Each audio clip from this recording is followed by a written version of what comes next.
Hey there, Saints. Pastor Dave here with another weekly devotional for you this Wednesday. I'm going to start with another reading from Sarah Arthur's One Year Daily Grind and share this devotional about the work of the Spirit.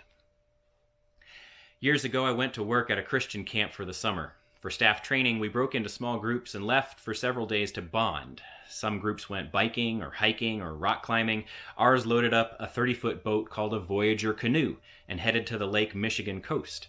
On a gorgeous sunny day in early summer, we launched our long skinny boat into the freezing water and climbed aboard like Vikings, 14 of us seated in pairs from bow to stern with our skipper in the back to man the rudder.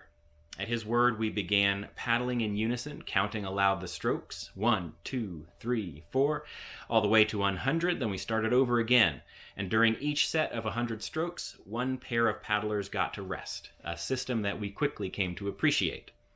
Because paddling a Voyager canoe is hard work. First your arms ache, then your back, then your rear. If the waves are coming at you in breakers off the open water, it feels like you aren't going anywhere. By midday we were all exhausted, but our skipper was a wise man. He knew that around midday a strong breeze would rise, so he let us drift while a pair in front raised a tall pole, locked it upright in the bow, and added a crosspiece with a large square of canvas attached. As the wind caught the canvas, the boat began plowing effortlessly through the waves. So we rested our paddles, turned our tired faces toward the sun, because our canoe had now become a square rigger, a sailboat. Later, I wrote, I want to sail rather than row. I want to move forward in life and ministry by the power of the Holy Spirit, rather than by my own tiny will. Saints, do you relate to that? Do you know what it's like to feel like you are working so hard at something and you're just exhausted? You've run through all of your own power, your own energy, your own ability. And then to recognize that God's power, God's spirit, God's ability is taking you in maybe a new direction, but is taking you further and faster than you had ever thought you could go by yourself. I think about the story of certain churches that I've heard when they were feeling like they were on the decline. They needed to reach out and find new members. They needed to grow in some way, and they put all this effort into certain programs, into outreach, into getting people's attention, doing the demographic research, and figuring out where would they find the people that they could bring in and make part of their congregation.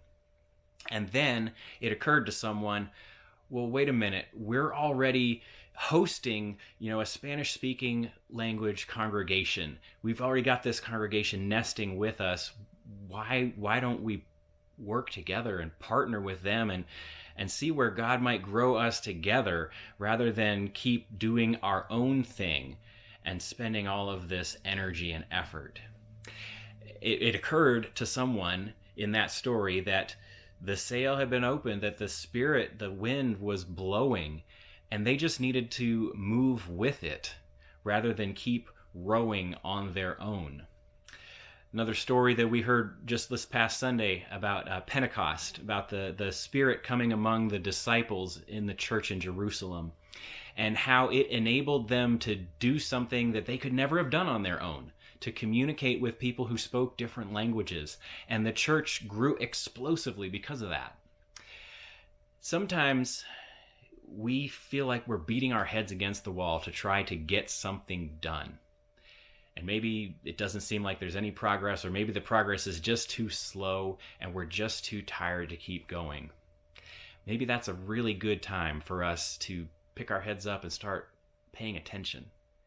Where is God's Spirit moving?